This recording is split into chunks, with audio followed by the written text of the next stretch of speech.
videos where I'm going to show you how to sketch a house this time.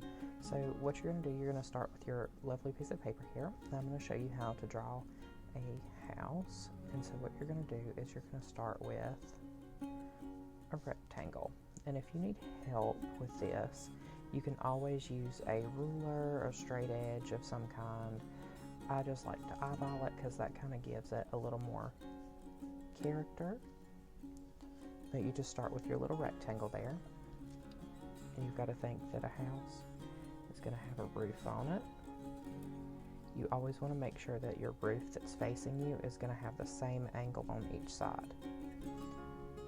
And then you're going to take and draw your line all the way back across, like so. Okay, so since your house is going to be stretched off into the distance, you need to find your vanishing point over here. And then I'm going to take a straight edge, like a piece of paper. You line up your corner and your vanishing point. You can just draw a line like that. It doesn't have to go all the way to your vanishing point because most of this is going to disappear in just a minute anyway. And then you're going to draw from the corner of your roof to your vanishing point.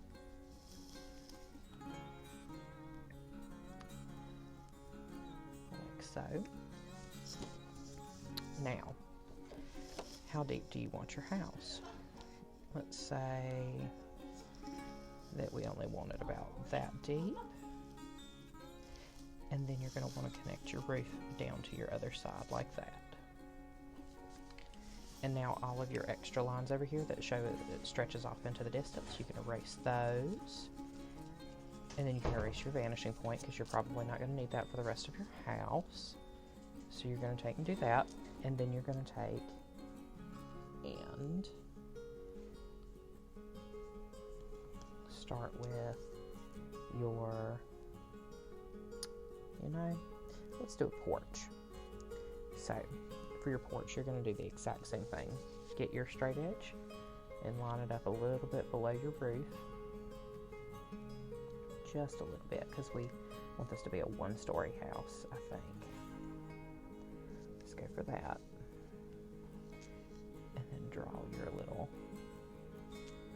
angles, like so. And then draw your line across, like that. You can draw you some posts out on the front here,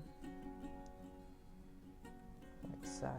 And if you wanted to, you could even take and do your porch so that it's coming out from the house.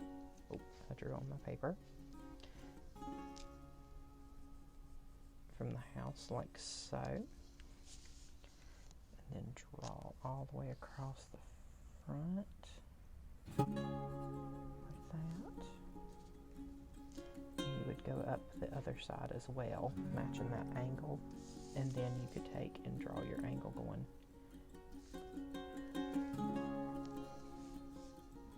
from your roof here all the way into the edge of your where your wall would be, and draw your line here.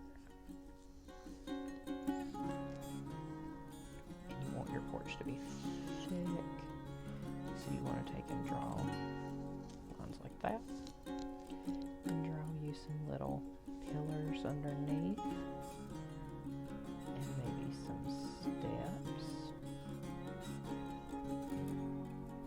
like that, and then you just close those in and draw your lines for your steps. There you go, just like that.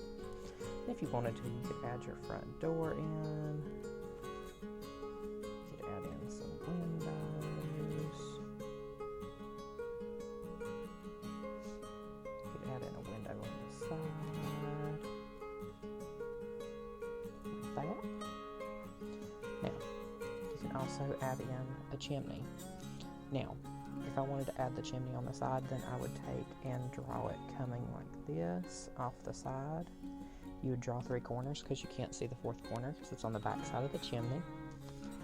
And then you could take and draw across at an angle like that and draw your little chimney pot. And you could put texture on it if you wanted to, or you could leave it like that, and then you could do your smoke coming out of your chimney. And you just make wiggly little wispy lines. They get even more wispy as they go up. And now you can take and draw in you a small foundation under your house back here. And it doesn't have to be anything fancy, it could just be a little bit of shadowing. Now for your roof, I like a good tin roof, so I'm going to take and draw a bunch of straight lines. Make sure that the angles all match up. You don't want to take and have a wonky roof line, because that makes it look like it's not matching with the rest of the roof and gives you that illusion of a flat roof, because it's breaking that thought process that this is a 3D image. Okay, now I'm going to haze out my roof here, smudge it up. Now for the chimney, a lot of the time when you're doing something so small, like a chimney or something that's way off in the distance, the actual detail itself is not important. You just want to get some type of texture on it. So that's what I've done there, and I'm going to take and add in a bunch of lines for the porch here. And you're going to basically do the exact same thing up the sides here.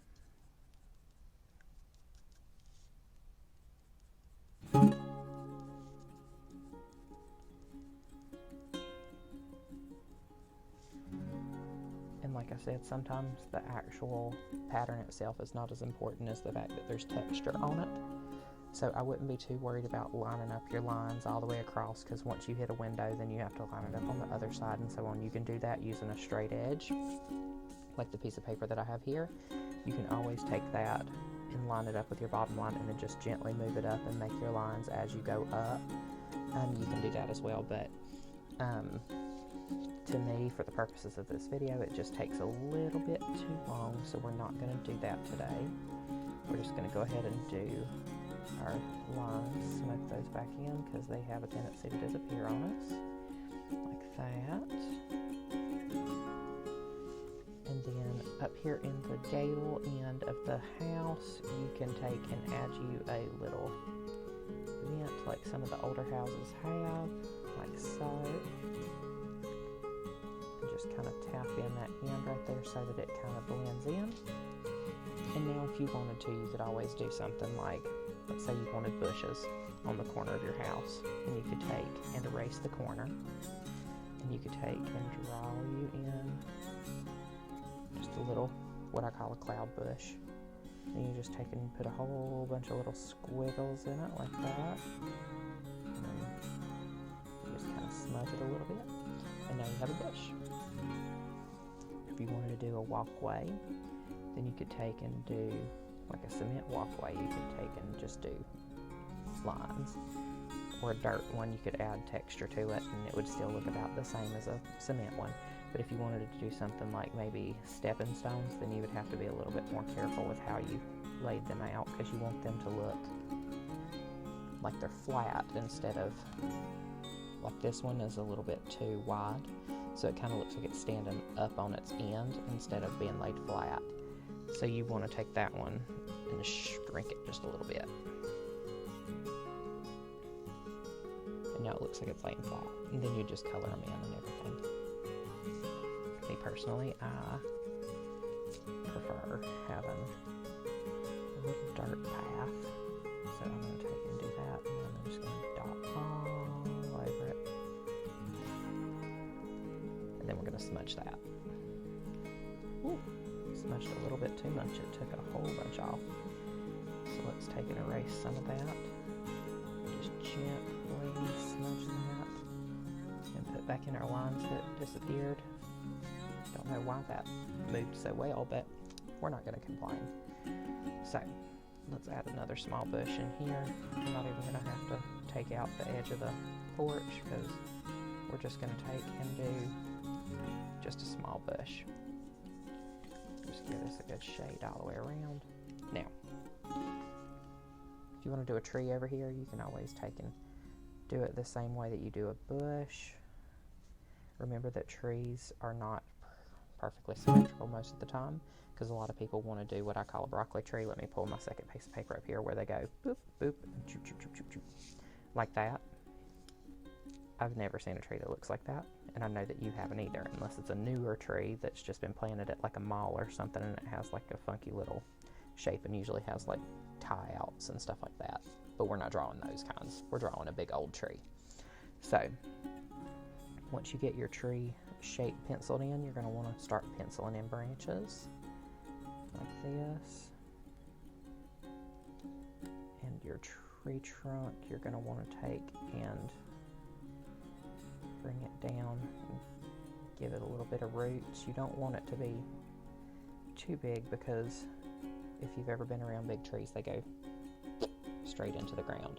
So you want this to be a realistic looking tree, so you want to take and make sure that those roots are going into the ground and not just splayed out all over the place. And now you're going to kind of funky mess up your shape that you did, because you want to go outside the lines on this. Otherwise it wouldn't look like a real tree now, would it? You're putting texture everywhere. Now, some people, once they're done with their texture, they'll take and add in actual leaf shapes. You can if you like, after you're done smoking this out just a second. You can. I usually don't if I'm doing something. What looks huge to you is actually, well, I mean, you can see my fingers. It's quite small. So me putting texture on here would be a lot harder if I were to put in the actual leaf shapes. I can give it a shot and see what happens, but I'm not sure that it's going to work. So, let's see. Let's get this all smoked out. Now, you could take and start doing itty bitty little leaves all in here, and some of you may have even seen this kind of stuff in some children's books. They'll take and do like a texture behind, and then they'll start adding in the leaves over top of it.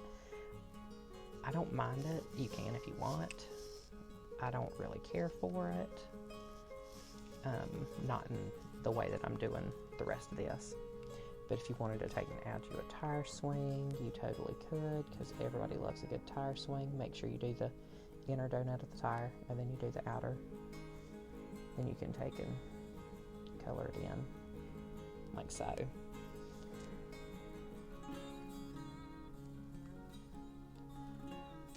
And you can always add in a shadow, which most of the time you'll have graphite from your pencil left over on your fingers where you've been smudging this whole time. You can totally use that to make this all blend together. And if I were you, because the way that I've drawn this, it looks like the tree is way bigger than the house. It kind of makes this look like a little playhouse. You can always take and draw a hillside like this, and now it looks like your house is way off down the hill from this tree. And as always, thank you for watching. Bye.